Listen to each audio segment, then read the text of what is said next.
سوال تحریر فرمایا ہے کہ اس کے ساتھ ایک تصویر بھی بھیجی ہے۔ خواتین کانوں میں جو زیور پہنتی ہیں بسا اوقات وہ چپک جاتا ہے اور کانوں کی جو لوئیں ہیں ان پر مسح نہیں ہوتا، تو کیا اس صورت میں وضو ہو جائے گا؟ تو وضو تو ہو جائے گا، یہ الگ بات ہے کہ پوری طرح جو وضو کا سنت طریقہ ہے اس کی ادائیگی نہیں ہوگی، اس پہ عمل نہیں ہوگا، لیکن خود کانوں کا مسح کرنا یہ کیا ہے؟ یہ تو فرض نہیں ہے نا۔ جب فرض نہیں ہے تو پھر وضو ہو جائے گا، اس کے ہونے میں کوئی شبہ نہیں۔ لیکن کانوں کا مسح جیسے کہ حدیث میں آیا ہے کہ جو لو ہے اسے بھی گیلا کرنا ہے، تو یہ اگر گیلی نہیں ہوں گی تو وضو ناقص رہے گا، نماز بھی ہو جائے گی، کوئی ایسی بات نہیں۔ جہاں تک دوسرا مسئلہ تحریر فرمایا ہے کہ حضرت موسیٰ علیہ السلام ہجرت کر کے جب تشریف لے گئے مدین میں اور وہاں پہ سے شعیب علیہ السلام کی 2 بیٹیوں سے ان کی ملاقات ہوئی اور پھر شادی، جو اللہ تعالیٰ نے قرآن کریم میں بیان فرمایا ہے۔ تو آپ نے بہت اچھا سوال پوچھا ہے۔ حقیقت یہ ہے کہ اس میں اختلاف ہے، یہ نہیں ہے کہ سب امتی اس بات پر متفق ہو کہ حضرت شعیب علیہ السلام کی صاحبزادیاں تھیں، بلکہ بہت سے اہل علم اس طرف گئے ہیں، اور خاص طور پہ عبداللہ ابن مسعود رضی اللہ عنہ تو اس بات کے قائل نہیں تھے۔ تو اس سے کسی کی تحقیق اس کے خلاف ہے تو بھی کوئی حرج نہیں۔ اصولی بات یہ ہے کہ جو لوگ بھی تحقیقی کاموں میں ایک دوسرے سے اختلاف کرتے ہیں یا آراء مختلف ہوتی ہیں، اس میں لوگوں کو آزادی کا موقع ملنا چاہیے۔ کبھی بھی یہ نہیں کرنا چاہیے کہ ہم اپنی تحقیق دوسروں پہ ٹھونستے رہیں کہ نہیں چونکہ میں نے یہ تحقیق کی ہے لہٰذا اس کا ماننا ضروری ہے۔ غلط بات۔ ایک آدمی کی تحقیق ہے، اگر وہ شرعاً عقیدے میں دخل نہیں دیتا اور فرض اور سنت کی بحث تک نہیں اترتا تو بس ٹھیک ہے، اس کی ایک تحقیق ہے۔ امام ابو یوسف اور امام محمد رحمہ اللہ کی تحقیق یہ تھی کہ وتر سنت ہے، اور امام ابو حنیفہ رحمۃ اللہ علیہ کی تحقیق یہ تھی کہ وتر واجب ہے۔ اب امام ابو یوسف اور امام محمد کو پکڑ لینا ہے جا کے کہ حضرت آپ نے سنت کیوں کہا تھا؟ بھی ان کی ایک تحقیق ہے، انہوں نے پیش کی۔ ہم سارے حنفی وتر کو واجب ہی مانتے ہیں۔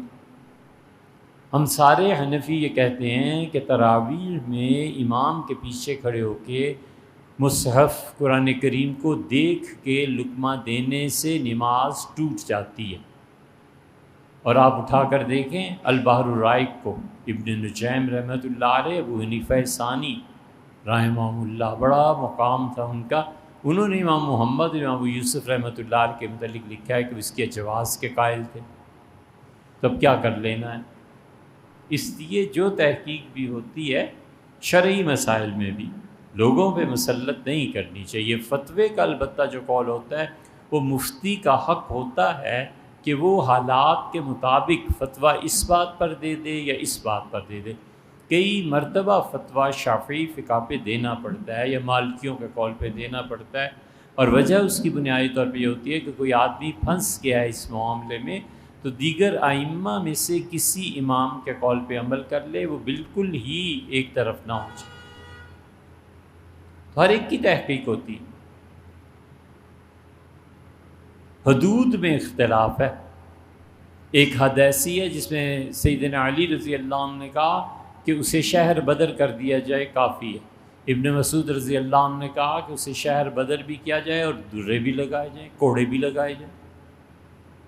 اب دونوں کی تحقیق ہے، دونوں ہی پہ فتوے آتے ہیں۔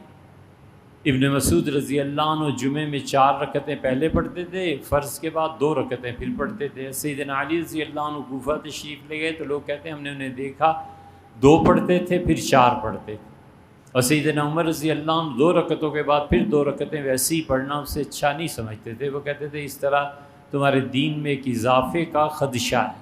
ہر ایک کی اپنی تحقیق ہے، وسعت ہے، آزادی ہے، توسع ہے. آپ کے بزرگوں میں حضرت مولانا حسین احمد صاحب مدنی رحمۃ اللہ علیہ بنگلہ دیش، آسام میں انہوں نے رمضان گزارا اور جنازہ آ گیا، اور ایک نہیں کئی رمضان حضرت رحمۃ اللہ علیہ آسام میں گزارے. تو جنازہ انہوں نے مسجد میں ہی رکھ کے پڑھایا. اس پہ پھر بہت زیادہ ہوئی کہ مسجد میں جنازہ لانا جائز ہے یا نہیں. حرمین شریفین میں حضرت رہے تھے کوئی 16-17 برس، وہاں ائمہ یہ کرتے تھے، تو ان کے مسلک میں توسع پیدا ہو گیا تھا.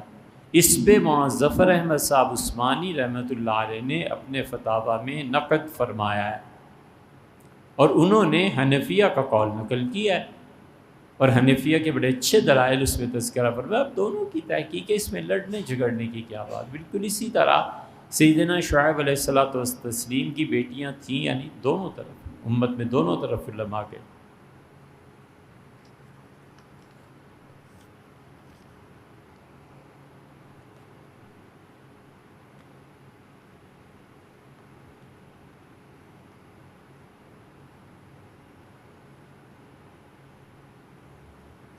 تحریر فرمایا کہ میری خواہش ہے کہ حساب و کتاب کے بغیر جنت میں داخلہ ہو جائے اور جنت الفردوس میں حضور اقدس صلی اللہ علیہ وسلم کے پڑوس میں جگہ ملے.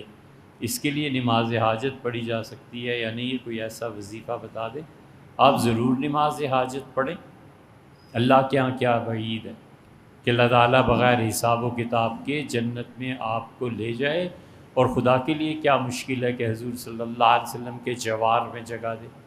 نبی کریم صلی اللہ علیہ وسلم کے جوار میں، ان کے پہلو میں، ان کے ساتھ گھر ہونے میں کوئی ایسی بات. ضرور اللہ سے دعا مانگتے رہیے، خدا کس کی قبول کر لے. حضور صلی اللہ علیہ وسلم کو کوئی ایک گھر تھوڑا ہی ہوگا، یا وہ ایک مرتبہ تھوڑا ہی جنت میں چلے جائیں گے پھر آئیں گے. نہیں، بار بار رسول اللہ صلی اللہ علیہ وسلم جنت میں جائیں گے، ٹھہریں گے، پھر آئیں گے، پھر جائیں گے، پھر ٹھہریں گے. بار بار یہ ہوتا رہے گا. جنت کا دروازہ کھولنے کے لیے تشریف لے جائیں گے، جنت کا دروازہ کھلوانے کے بعد پھر تشریف لائیں گے باہر، پھر واپس چلے جائیں گے.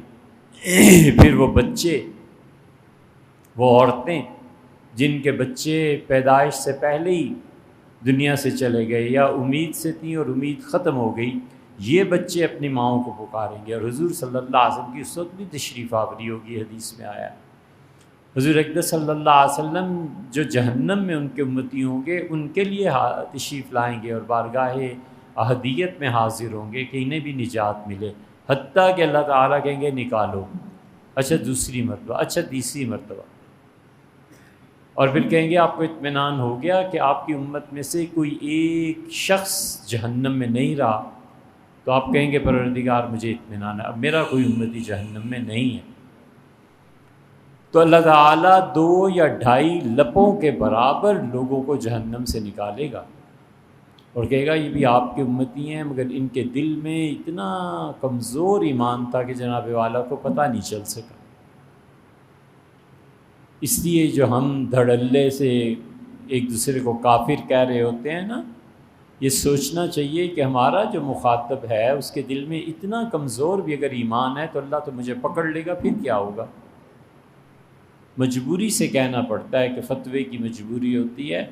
کفر اسلام میں نہیں پڑھنا چاہیے کسی کے کفر. کوئی پوچھے سیدھی سادی بات کہنی چاہیے کہ یہ مفتیوں سے پوچھیں، مجھے کیا تعلق. بس اپنا کوئی ذاتی مسئلہ، کوئی رشتہ، کوئی ایسی چیز مفتیوں سے جا کے دریافت کرو.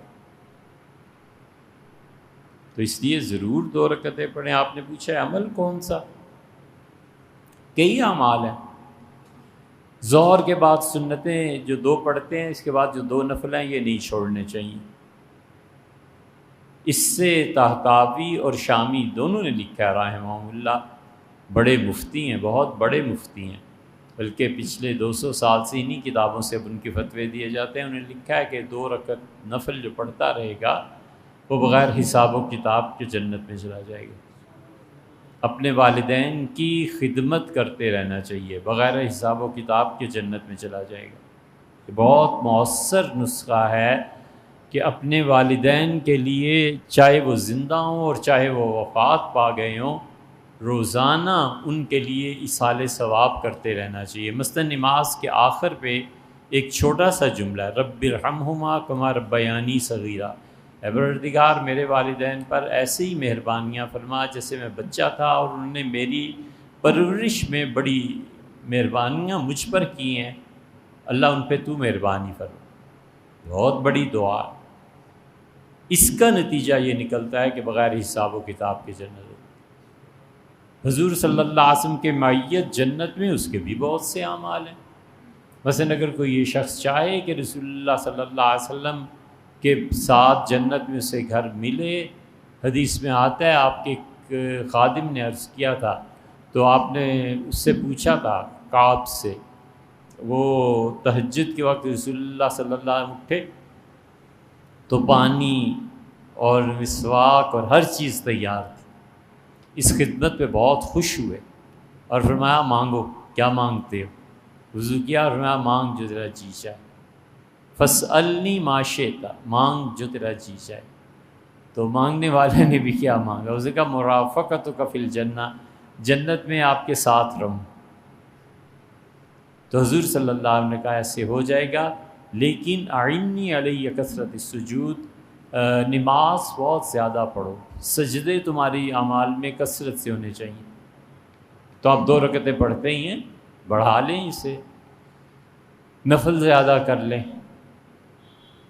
کیونکہ رسول اللہ صلی اللہ علیہ وسلم کے دامن کا اثر دنیا میں بھی یہ ہوتا ہے کہ سجدے بڑھ جاتے ہیں۔ رسول اللہ صلی اللہ علیہ وسلم نے خواب میں دیکھا کہ ابو جہل جنت میں ہے، اور فرمایا میں نے ابو جہل کو رات جنت میں دیکھا ہے۔ اب صحابہ رضی اللہ عنہم حیران کہ کہاں وہ مردود ساری زندگی کیا کرتا رہا اور بدر میں مارا بھی گیا اور جنت میں بھی، سب چپ ہو گئے۔ حضور صلی اللہ علیہ وسلم کے خواب کی تعبیر کوئی آسان تھوڑا ہی تھی۔ حضور صلی اللہ علیہ وسلم پوچھا کرتے تھے ذوالفقار رضی اللہ عنہ، انہیں فرمایا تھا میرے خواب کی تعبیر دو، ایک خواب آپ نے دیکھا تھا، پھر آپ نے سنی اس کی تعبیر، پھر چپ ہو گئے۔ تو حضرت ابوبکر رضی اللہ عنہ نے کہا اللہ کے رسول صحیح ہے، آپ نے تھوڑی صحیح ہے تھوڑی غلط۔ انہوں نے کہا اچھا جو صحیح نہیں ہے وہ بتا دیں۔ تو حضور صلی اللہ علیہ وسلم چھوڑو ابوبکر، رہنے دے اس کو۔ تو نبی کریم صلی اللہ علیہ وسلم نے دیکھا ابو جہل جنت میں ہے۔ تعبیر کون دے؟ اکرمہ ابو جہل کے بیٹے جو تھے، یہ فتح مکہ کے موقع پہ انہوں نے حملہ بھی کیا تھا۔ خالد بن ولید، اکرمہ اور عمر بن العاص، یہ 3 بہت گہرے دوست نہیں، اکرمہ نے حملہ خالد بن ولید رضی اللہ عنہ سے۔ بہرحال اکرمہ فتح مکہ کے موقع پہ مسلمان ہو گئے، اور ایک روایت یہ ہے کہ 7 ہجری میں ہو گئے تھے۔ بہرحال جب بھی ہوئے تو رسول اللہ صلی اللہ علیہ وسلم تشریف فرما تھے، تو لوگوں نے کہا اکرمہ آیا ہے، تو رسول اللہ صلی اللہ علیہ وسلم اٹھ کھڑے ہوئے، بڑی تعظیم دی انہیں، فرمایا تجھ جیسا عقل مند اسلام سے غافل، میں حیران ہوں اس پہ۔ تو انہوں نے کہا اللہ کے رسول جو کچھ کر چکا ہوں سب معافی، فرمایا ہاں معافی۔ تو انہوں نے اسلام قبول کیا، تو آپ نے کہا یہ میرے خواب کی تعبیر ہے، یعنی ابو جہل کا ہی خون تھا نا۔ اور پھر رسول اللہ صلی اللہ علیہ وسلم نے اپنی چادر اتار کے انہیں دی، تو وہ چادر اوڑھتے تھے حضور صلی اللہ علیہ وسلم کی، اور ان پہ اتنا اثر تھا اس کا غالباً کہ بہت نماز پڑھنے لگے تھے، بس سارا دن اور رات نفل پڑھتے رہے، تو نفل پڑھتے رہے۔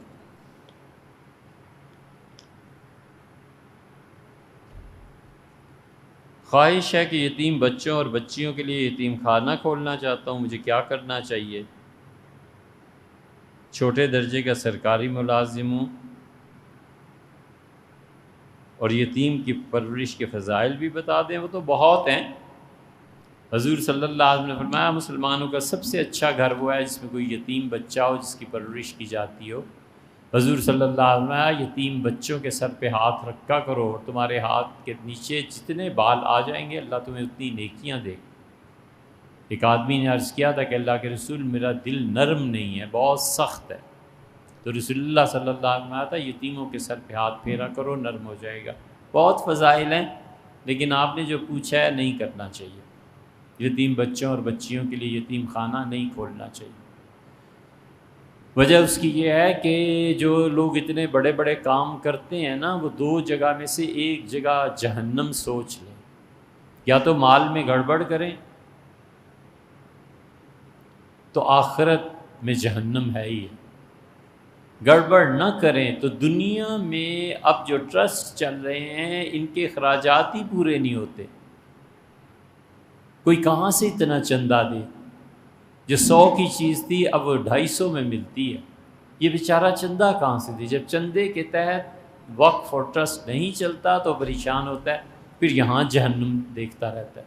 تو یہاں پہ جہنم بنا لے یا وہاں پہ جہنم بنا لے، اس لیے جتنے ٹرسٹ پہلے سے مسلمانوں کے چل رہے ہیں نا، اور آپ کو کہیں اعتبار ہے، ان کے ساتھ لگ جائیں بس۔ یتیم خانے اللہ کا شکر ہے بہت سے چل رہے ہیں، آپ یتیم خانے والوں کے ساتھ لگ جائیں، ان کا ہاتھ بٹائیں، اپنے پاس سے نہ کھولیں۔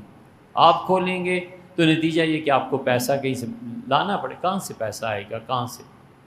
تو اس لیے مشورہ ہے، باقی کھولیں گے تو ظاہر ہے کہ اللہ کے یہاں اس کی بڑا انعام اور فضیلت۔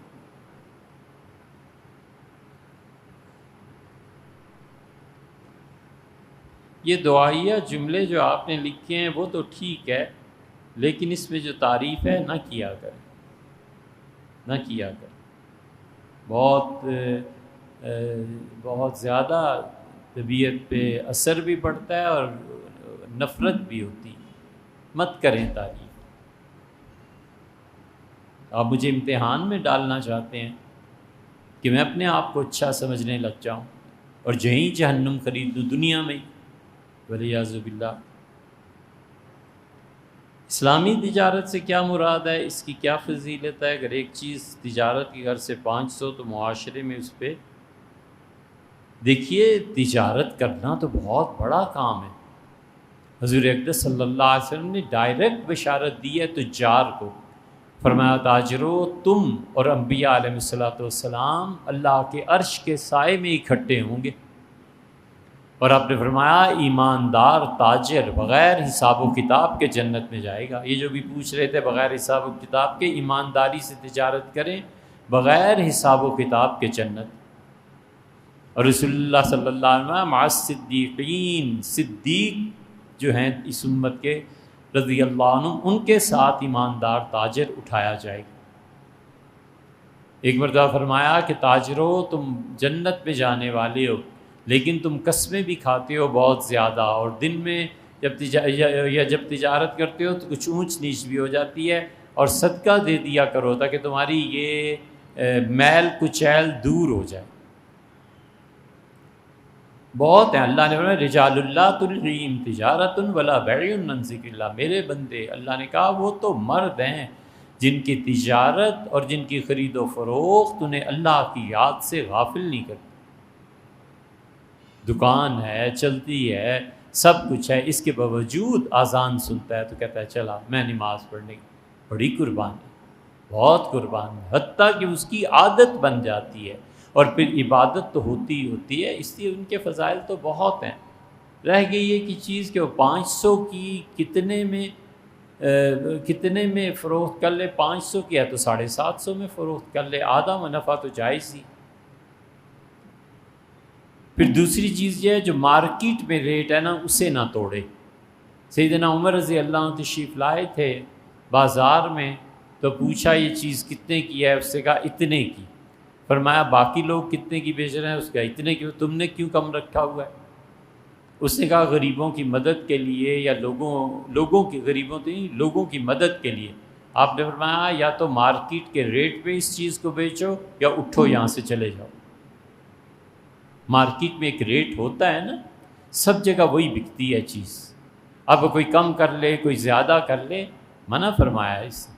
19-20 کا فرق تو چلو کوئی نہیں ہو جاتا ہے، مگر اب یہ 10 روپے میں چیز دے رہا ہے اور چیز ہے اصل میں 90 روپے کی۔ اب اس نے اسمگلنگ کا مال خرید لیا ہے، کیا کر لیا ہے، کیوں مارکیٹ کو برباد کر۔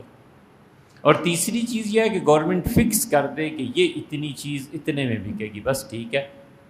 اور ہمارے زمانے کا بھی ہے کہ جو مرضی ریٹ کوئی لگا لے، کوئی پوچھنے والا نہیں۔ جب یہ چیز عام ہو جائے اور ہر جگہ یہی ہونے لگے تو پھر اس شخص کے لیے بھی اجازت اور گنجائش ہے، کیونکہ قانون نہیں رہا، قانون نہیں رہا، ورنہ قانون کا مزاج ہے۔ آپ دیکھیں چھوٹے چھوٹے بچے جن کی ابھی مسیں بھی نہیں بھیگی ہوتی، یہ بھی موٹر سائیکل چلاتے ہیں۔ تو کئی مرتبہ میں ان بچوں سے پوچھتا ہوں، بیٹے تمہارا لائسنس بنا ہے؟ ہنس پڑتا ہے نہیں۔ تو بیٹے ساری زندگی ایسے ہی قانون کے خلاف زندگی بسر کرنے کا ارادہ؟ اس ملک میں کوئی قانون نہیں ہے کہ کتنی عمر کا بچہ موٹر سائیکل چلا سکتا ہے۔ آپ کیا کرنے چلیں؟ بچوں کی تربیت ہی ایسی ہے، روڈ پار کرنا تک تو آتا نہیں ہماری طرح، تو اس سے کیا توقع رکھنی ہے؟ یہ بڑے ہو کے کیا بنیں گے؟ تو اس لیے مارکیٹ میں جب قانون نافذ نہ ہو اور لوٹ مار پڑی ہوئی ہو تو پھر سب آزاد ہوتے ہیں۔ جیسے رشوت ہے، ہر جگہ رشوت چل رہی ہے، تو ایک باصلاحیت آدمی اللہ نے ہر طرح سے اسے نوازا ہے، پڑھا لکھا ہے، وہ کہتا ہے میں رشوت دے کے جاب نہیں لوں گا، تو بیٹھے رہو پھر گھر۔ اسے چاہیے کہ رشوت دے، جاب لے اور بہتر کام کرے۔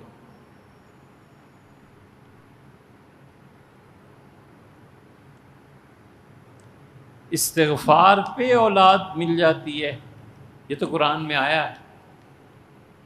انہوں نے کہا نوح علیہ السلام نے کہ تم کثرت سے استغفار کرو، استغفروا ربکم، اپنے پروردگار سے معافی مانگتے رہو گناہوں کی۔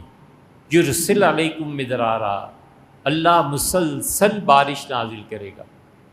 یمددکم باموال و بنین، اور اللہ تعالیٰ تمہیں مال بھی دے گا اور اللہ تمہیں اولاد بھی دے گا۔ تو اس لیے اولاد نہ ہوتی ہو اس کے لیے استغفار کرنا، اللہ سے معافی مانگنا، رزق کم پڑ جاتا ہو اس کے لیے استغفار کرنا، اللہ سے معافی مانگنا، یہ تو کتاب و سنت سے بھی ثابت ہے۔ حضور صلی اللہ علیہ وسلم بھی اس کا حکم دیا کرتے تھے۔ اپنی غلطی کا اعتراف کر لینا کہ میں کوتاہ ہوں،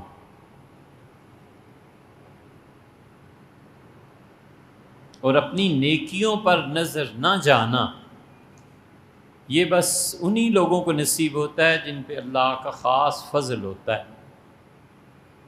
کبھی بھول کے اپنی نیکی پہ نظر نہ کریں، قطعاً سوچ میں بھی نہیں آنا چاہیے کہ میں نے کوئی نیکی کی ہے، بس بھول جائے۔ ایسے نہ ہو کہ نفس میں عجب پیدا ہو جائے، غرور نہیں، غرور تو بہت ہی کفر کی چیز ہے۔ عجب کا مطلب ہے اپنے آپ کو بہتر سمجھنا لوگوں سے۔ سعدی نے کیا اچھی بات لکھی ہے کہ ایک آدمی ایک بزرگ کو گالیاں دے رہا تھا کہ تم ایسے ایسے ایسے ایسے، تو وہ مسکراتے رہے، ہنستے رہے۔ پھر جب اس کا غصہ ٹھنڈا ہوا تو کسی نے کہا حضرت اتنی گالیاں اس نے دی ہیں اور اتنے آپ کو برا بھلا کہا، آپ کو غصہ نہیں آتا؟ کہنے لگے قیامت میں اس جیسے دو چار اللہ کے سامنے میرے گواہ پیش ہو جائیں تو یقین مانو بخشا جاؤں۔ اسے تو پتہ ہی نہیں ہے کہ میں کیا کیا کرتوت کرتا ہوں، یہ تو معمولی باتیں ذکر کی ہیں، یہ تو اس کی رحمت ویسے ہی معاف کر دے گی، اس جیسے دو چار ہوں تو جنت پہنچا دے گی۔ جی اور جی ایک سوال یہ تحریر فرمایا کہ مساجد کی تعمیر اور انتظام کرنا اور مالی جانی مدد کرنے کی کیا فضائل ہیں قرآن و سنت کے مطابق؟ یہ فکرہ سیدھا کیوں نہیں لکھتے؟ عربی میں مولویوں کی طرح ترجمہ ہوا ہے یہاں بیچ اس مسئلے کے۔ اچھا، قرآن و سنت کے مطابق بہت ہیں۔ اللہ تعالیٰ نے من یعمر مساجد اللہ، اور وہ لوگ جو اللہ کے لیے مسجدیں، خدا کے گھر تعمیر کرتے ہیں، اللہ نے بڑی فضیلت ان کی بیان کی ہے، اللہ نے انہیں جنت کی بشارت دی ہے۔ اللہ تعالیٰ نے بتایا ہے کہ وہ میرے بندے جو میری عبادت کرتے ہیں، بس صحیح معنی میں خدا کے ساتھ جڑے ہوئے لوگ، وہ مساجد کی صفائی میں، انتظامات میں لگے رہتے ہیں۔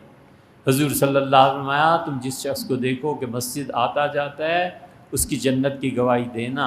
آپ نے فرمایا تم دیکھو جو مسجد کے انتظامات میں لگا رہتا ہے اس شخص کے ایمان کی گواہی دینا۔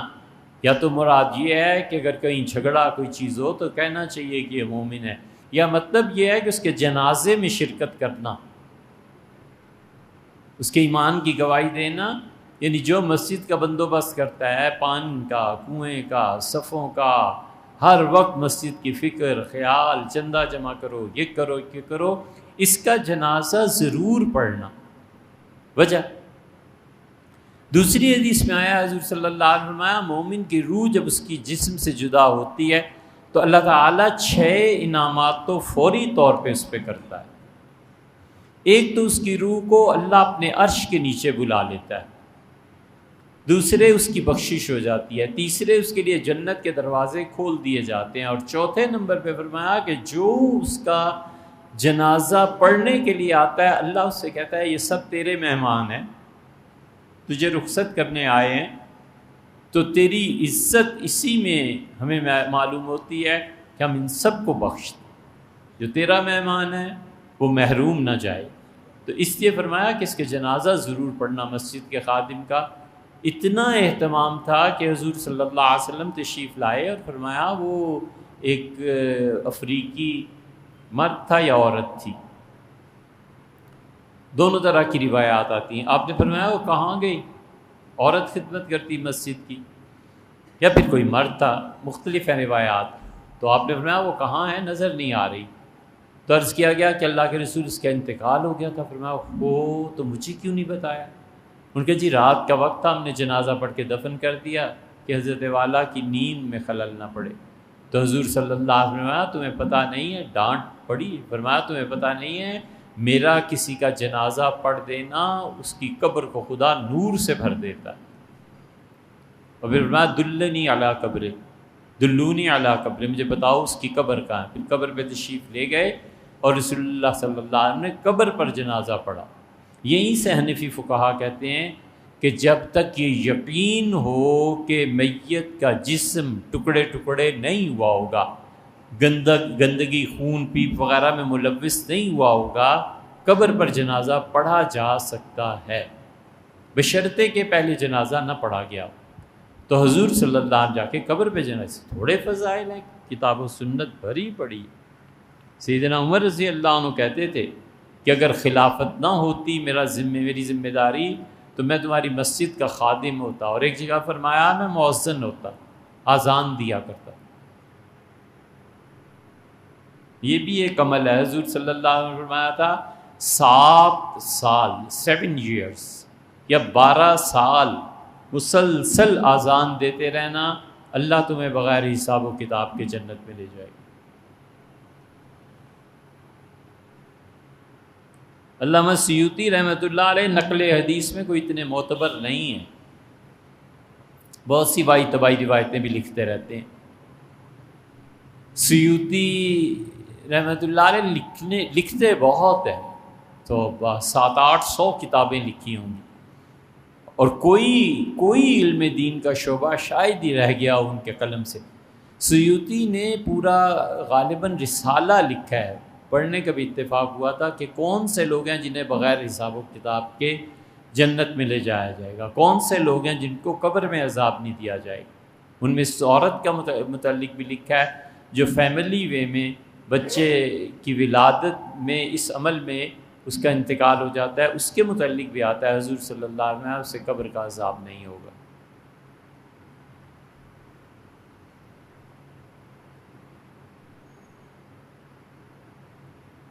یہ آپ نے کیا سوال لکھا ہے کہ کیا آپ اس جملے کی تصدیق کرتے ہیں کہ قیامت والے دن سب کو اس کے پیشوا کے مطابق اٹھایا جائے گا؟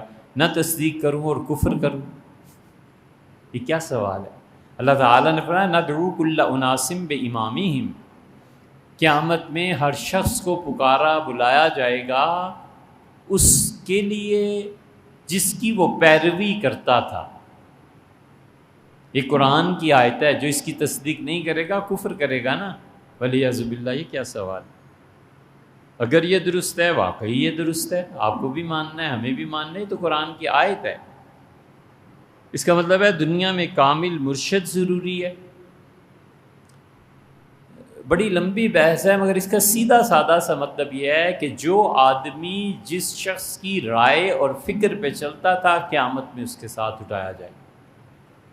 بس اللہ تعالیٰ نے ندعو کل اناس بامامہم، ہم قیامت میں ہر شخص کو اٹھائیں گے جس کی وہ پیروی کرتا تھا. امام کا لفظ استعمال ہوا ہے. ایک لطیفہ بھی سنو، جھوٹ اور ایک صحیح بات بھی.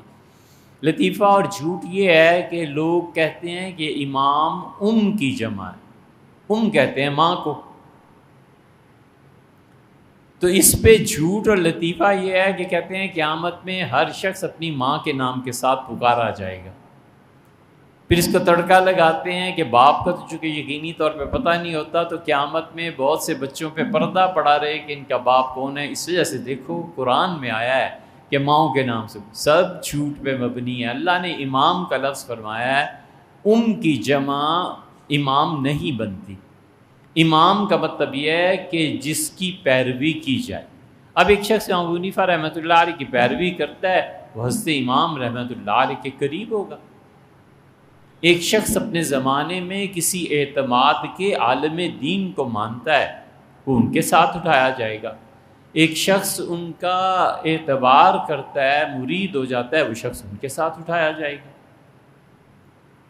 اب ایک آدمی نے سرے سے بیعت ہی نہیں کی اور اس کا کوئی پیر و مرشد نہیں، لیکن وہ اپنی روح کو بیماریوں سے محفوظ رکھتا ہے، نہ وہ کسی سے حسد کرتا ہے، نہ غیبت میں پڑتا ہے، نہ بخیل ہے، نہ کوئی اور ایسا اخلاقی عیب اس میں موجود ہے، اگرچہ یہ ہوتا بہت کم ہے، تو اسے کیا ضرورت ہے جا کر کسی سے بیعت کرنے کی.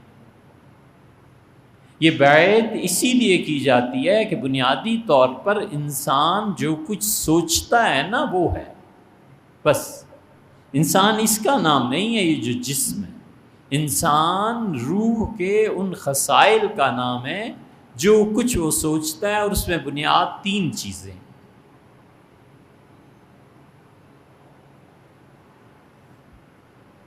عقل، غصہ اور جنس. جس آدمی کو ان 3 پہ کنٹرول حاصل ہے نا، عقل پہ،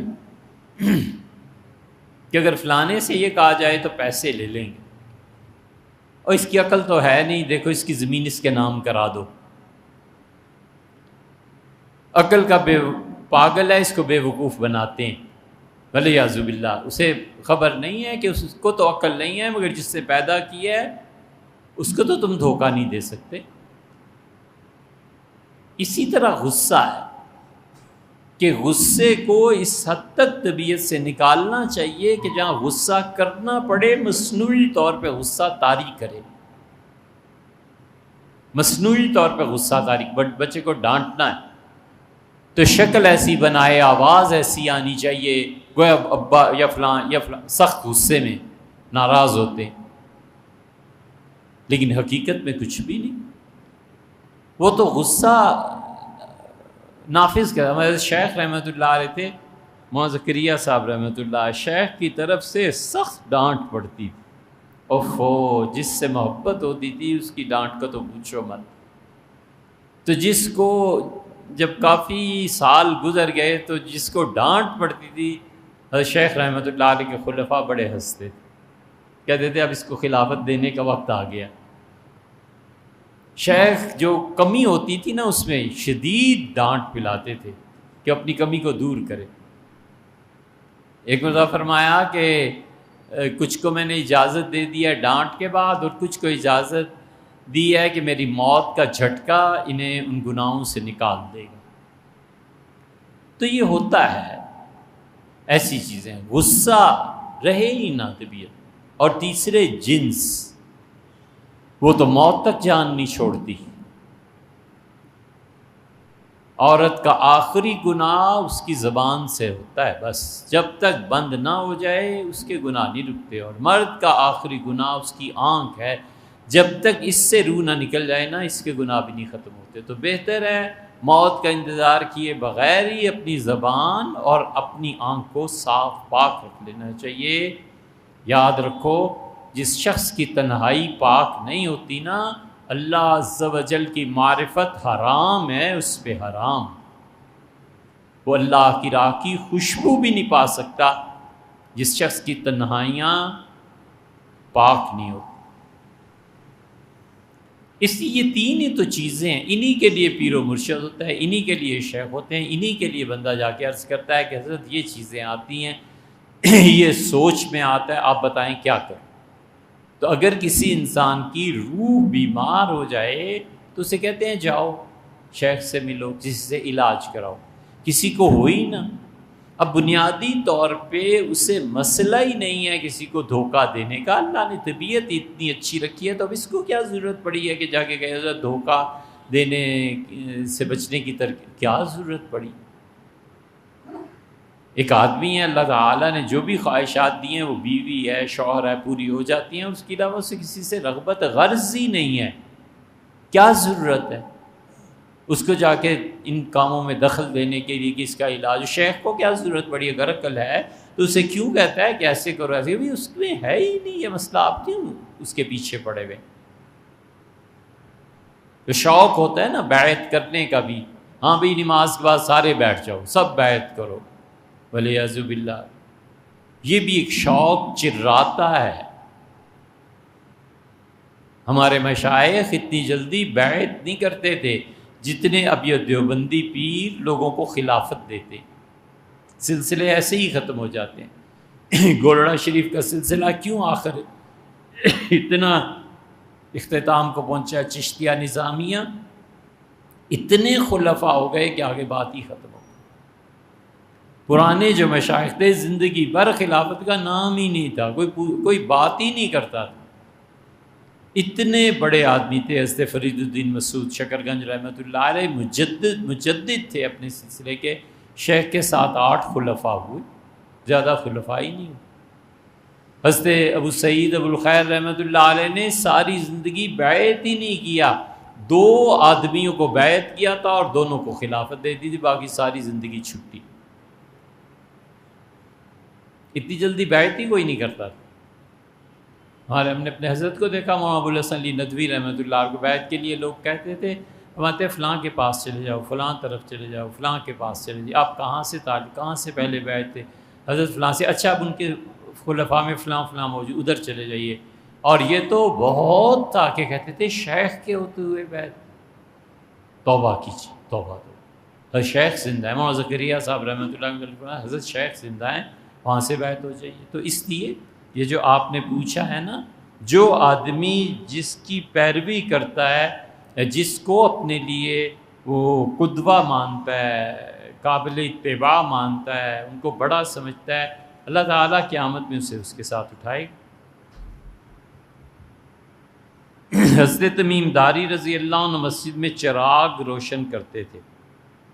یہ تو صحیح ہے کہ چراغ پہلی مرتبہ انہوں نے مسجد نبوی میں روشن کیا تھا، مسجد نبوی میں چراغ نہیں ہوتے تھے، لوگ اندھیرے میں ہی نماز پڑھتے تھے۔ خود حضرت رسالت مآب صلی اللہ علیہ وسلم تشریف لائے مسجد میں تو اندھیرے میں ہی نماز پڑھی۔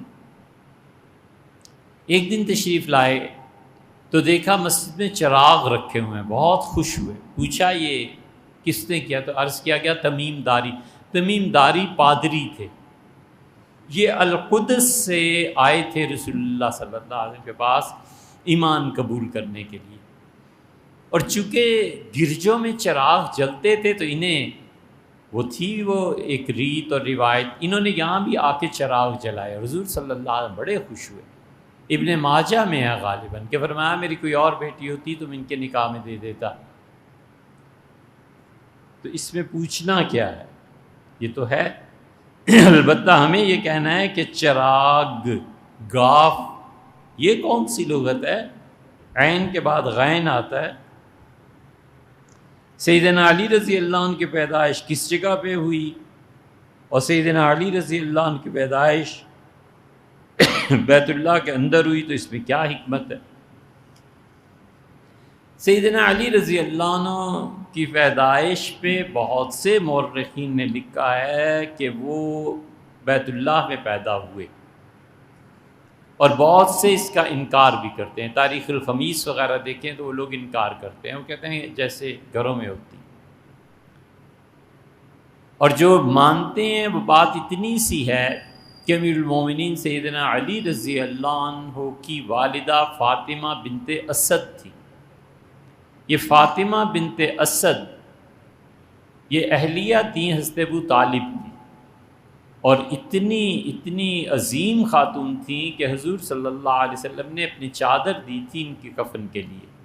پھر نبی کریم صلی اللہ علیہ وسلم نے ان کو متعلق فرمایا تھا کہ میری والدہ کے بعد کسی کے عورت کے احسانات ہیں تو اس کے ہیں، امی بعد امی، میری ماں کے بعد بس یہ ہیں۔ اور کیونکہ رسول اللہ صلی اللہ علیہ وسلم والدہ سے بہت محبت تھی، 9 ہجری میں اپنی والدہ کی قبر پہ تشریف لے گئے یا 7 ہجری میں، اور بیٹھے رہے اور روتے رہے۔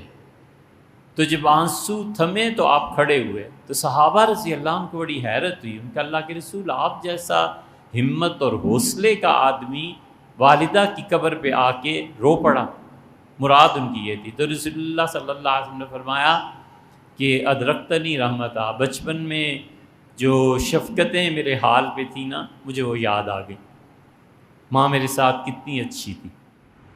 ان کے بعد ان کے متعلق فرمایا تھا فاطمہ بنت اسد کے متعلق، تو سیدنا علی رضی اللہ عنہ کی والدہ کا یہ شرف ہے کہ رسول اللہ صلی اللہ علیہ وسلم ان کی قبر میں جا کے تدفین سے پہلے لیٹے، تاکہ ان کی قبر جو ہے وہ رسول اللہ صلی اللہ علیہ وسلم کی برکتوں اور نور سے منور ہو جائے۔ پھر ان کی جنت کی گواہی دی ہے، بیت اللہ کا طواف کر رہی تھیں اور یہ صورت پیش آ گئی۔ تو یہ وقت ایسا تھوڑا ہی ہوتا ہے کہ اب اٹھا کر کہیں لے کے جائیں، اور یہ وہ جو جلدی میں انتظامات ہوتے ہیں عورتیں کرتی ہیں۔ تو وہاں کوئی قریب عمارت کہاں تھی، بیت اللہ کا دروازہ کھلا رہتا تھا، کوئی ایسی بات نہیں تھی کہ دروازہ بند ہو، دروازے تو بہت عرصے تک کھلے رہے ہیں، یہ تو اب کہیں تالے لگنے شروع ہیں۔ تو عورتیں انہیں اٹھا کر بیت اللہ کے اندر لے گئیں پردے کی خاطر، اور چونکہ عمل یہ پیدائش کا شروع ہو گیا تھا امیر المومنین رضی اللہ عنہ کا، تو وہ ان مصلحتوں کی بنیاد پر ان کی ولادت کعبہ میں، وگرنہ نفس کعبہ میں ولادت کوئی فضیلت نہیں رکھتی، سمجھے؟ نفس کعبہ میں ولادت کوئی فضیلت نہیں رکھتی۔ کوئی بیت اللہ کے اندر پیدا ہوا ہے یا بیت اللہ کے باہر پیدا ہوا ہے، فرق کیا ہے؟ کون سی نص کتاب و سنت میں کہیں آیا نا جو بیت اللہ کے اندر پیدا ہوا ہے وہ بخشا جائے گا، یا بیت اللہ کے اندر پیدا ہوا ہے تو خدا دوسروں کو کہہ رہا ثواب دے گا، اس کو دھورا کچھ بھی نہیں۔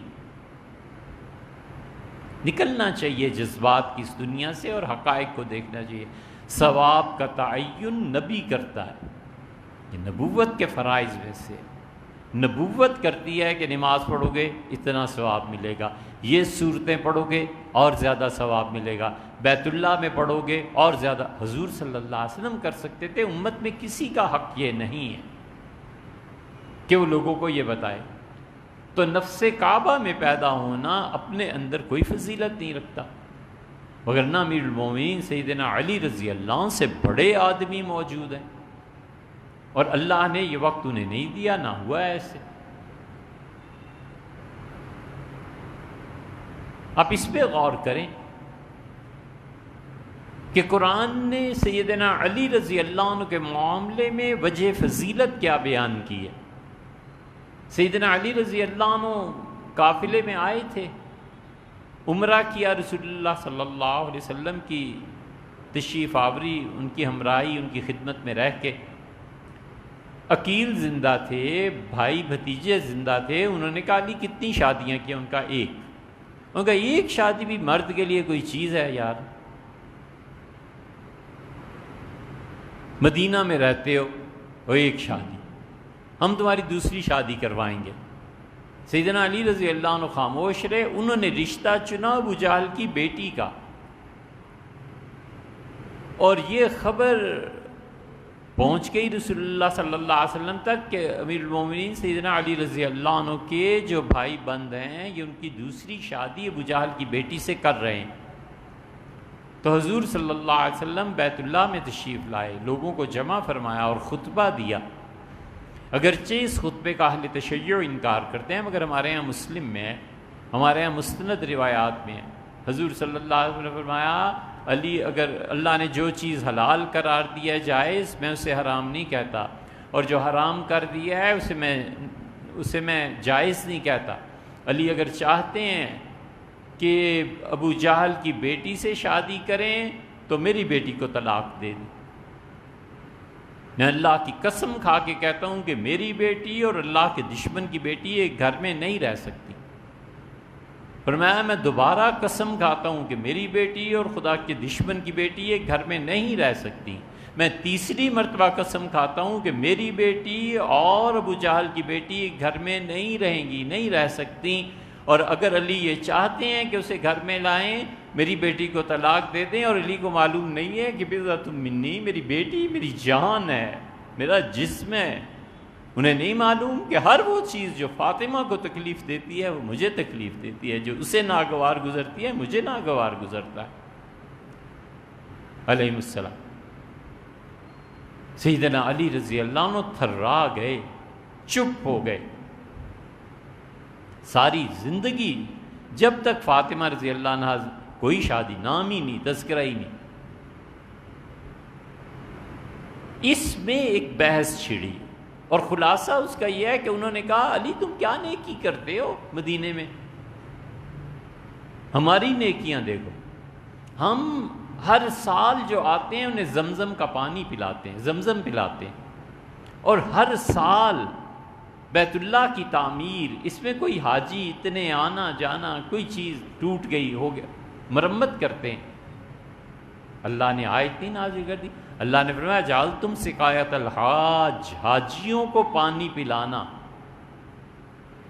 یہ غور سے سنیں گے تو سمجھ میں آئے گی، اجعلتم سقایت الحاج، حاجیوں کو پانی پلانا، وعمارت المسجد الحرام، اور بیت اللہ کی تعمیر، کیا یہ اتنی بڑی نیکی ہے کہ تم اس شخص کو طعنہ دے رہے ہو؟ کمن آمن باللہ والیوم الآخر، وہ جو اللہ پر اور آخرت پر ایمان لایا ہے وہ بہت بڑی نیکی ہے، یہ اعمال اس کے مقابلے میں کچھ نہیں، یہ اعمال ہیں اور وہ عقیدہ ہے۔ اس اللہ پر اور آخرت پر ایمان، اس عقیدے کے تحت اس کی زندگی ٹھیک رہے گی، اور بیت اللہ کی تعمیر اور زمزم پی کے زندگی میں کہاں ٹھیک ہونا آئے گا؟ عقیدہ ٹھیک کرے گا اس کو۔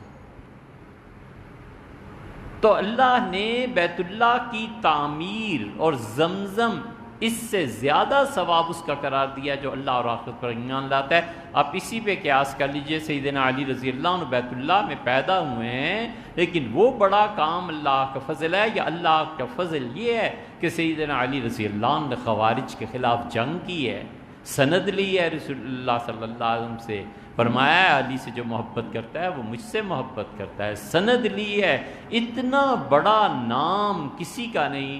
فرمایا علی کی محبت ایمان کی علامت ہے، اور علی سے نفرت منافق لوگ کرتے ہیں، کوئی علی کی برائی نہیں کرے گا سوائے اس کے جو منافق ہے۔